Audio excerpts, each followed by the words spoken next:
The reactor will reach a supercritical state. Ooh, this is awesome. You don't want to miss this. 10, 9, 8, 7, 6, 5, 4, 3, 2.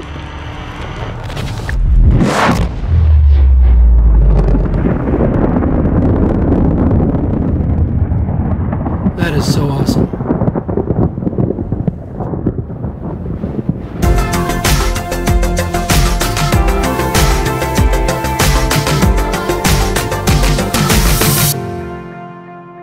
Hello, and welcome to Tutorials with Larry. My name is Larry King, and I hope to teach you something new today. So at the end of the last video, I had suggested that we should make a habitat builder next. So before we do that, I am going to take us on a little bit of an adventure to show you how the radio works, and also because a habitat builder requires a couple of minerals that are a little more advanced beyond this sort of newbie area that we're in right now. So just to show you here, if we go over to Personal and Tools, Habitat Builder requires a battery, which we do know how to make, but a wiring kit and a computer chip we don't. So let's go over here to Resources and Electronics. And a wiring kit requires some silver ore. We haven't encountered that yet. And a computer chip requires some gold, which we haven't encountered yet either. So I'll show you how to find those, and it happens to also be near a location that the game is going to take us. So every now and then you'll see a message flashing on the radio like this. So what you need to do is just go up and listen to it. Signal location uploaded to PDA. So sometimes the messages have audio, sometimes it's just text, but the computer just said that the signal was uploaded to our PDA. So let me show you how that works. Okay, so if you hit your tab key, right in the middle here, this tab along the top says Ping Manager. If you click that, you'll basically see these are items that are visible on your HUD when you're out swimming or when you're moving around in the game. So the escape pod, I typically keep that on, at least until you don't need it anymore. And then right here, we have this new one. Signal Life Pod 17, stranded near cave system and under attack. So if you don't want to see it, you can turn it off, but keep it on for now, and that will actually guide us to the location that we need to go to, which also happens to be where there's some silver and gold. Okay, so let's hop on out. And if you look around here, you'll see the text there on the screen. That's where we need to go. So let's just start heading that direction. And another thing I wanted to point out too, there's a lot of scary stuff in this game, but you don't have to really be too scared of everything. A lot of things you can actually fight off. So let me get some oxygen here. Let me show you.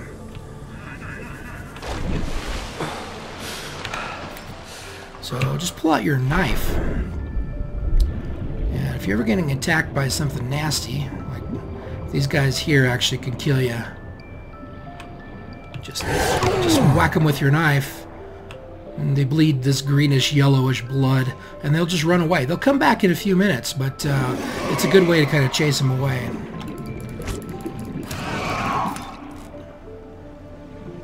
Okay, so let's head back to our location. So I'm going to head that direction, and I'll see you all in a second. Okay, so here's the stranded life pod. Now, whenever you see something like this, I recommend pulling out your scanner, because there's almost always some goodie in here that is going to help you out. Okay, so here's an abandoned PDA. So when you pick these up, there's usually a log in those, and that'll integrate with your own log. This biome supports extensive biodiversity and connects to a number of small cave networks. Integrating new PDA data. Okay, hopefully we don't suffocate here. Okay, we made it just fine. So yeah, you got to watch your oxygen level when you're at this depth.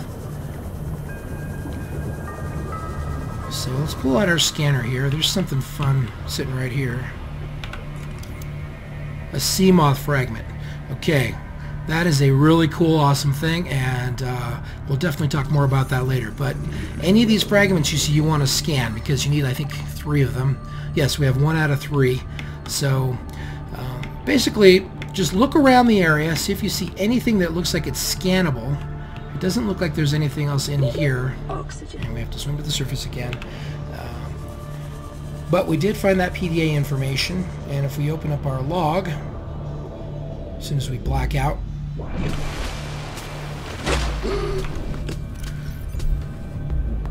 our data bank, data downloads, and right here.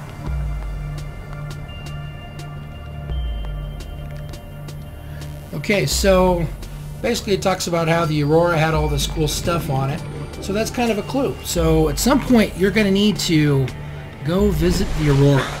Now, if you notice when the Aurora blew up, which happens about after an hour of playing the game, you get a free blueprint for a radiation suit. You have to make that if you're going to get anywhere near the Aurora, because it's spitting out all kinds of radiation. So, okay, so let's look for some gold and for some silver. Now, down here in this area,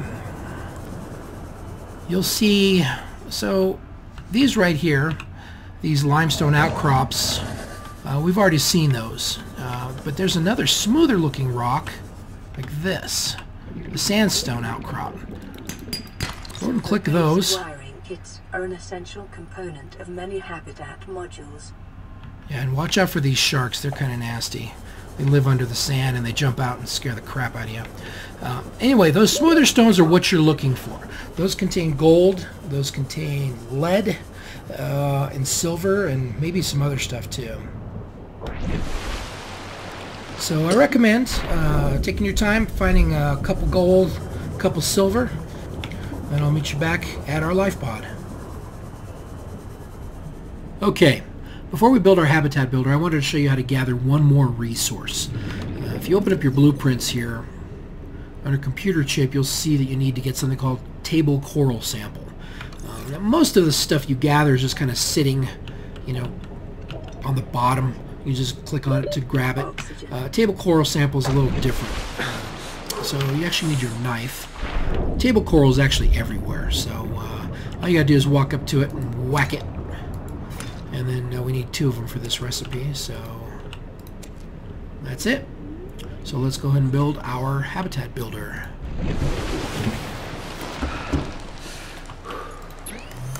Okay, so we need to build a computer chip. So we need copper wire for that, so we'll do that first.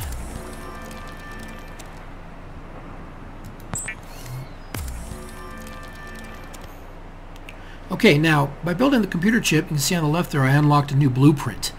This actually happens sort of throughout the game. So they try to encourage you, I think, to build more stuff so you can get more stuff. So next thing we need is a wiring kit. We'll build that. And then I think a battery is the last thing we need here. Okay, so under tools, there's our habitat builder. The Builder tool is designed to construct habitats capable of withstanding extreme environmental conditions. Okay, so I'm going to give you a couple basics here on how to use this thing. Okay, so if you pull out your habitat builder, and if you right-click it, it pulls up another menu. You got to think of the habitat builder basically as another fabricator. So it's designed to build all these different structure pieces. There's some accessories you can build for your habitat. I recommend just experimenting, going through these menus, and just trying to figure this out by gathering more resources to build these items. So let's start with something simple. So let's pick an eye compartment. So you can see that takes 2 titanium to build. Let's get some oxygen. Now, let me click out of here. Just to give you a couple tips here. It doesn't matter where you build. You know, it doesn't have to be a flat spot or, you know, necessarily deep or shallow. It's really up to you. And the thing to remember is you can always disassemble the items that you build, and you get 100% of your resources back. So, you know, don't feel like it's permanent and set in stone. So you can experiment. You can pick up your habitat and move it somewhere else down the road. So just real quick, going to show you how this works. Okay, so if you right click, and then we'll pick our eye compartment again. It kind of has this little ghosted version of it. You can actually use your mouse wheel to rotate the way it's oriented, or your bracket keys on your keyboard if you prefer that. And then once you find a place you like it, so say I want it kind of over here, it doesn't have to be built on the ground, you can build it above. You just left click and hold, and then it actually puts legs underneath it for you.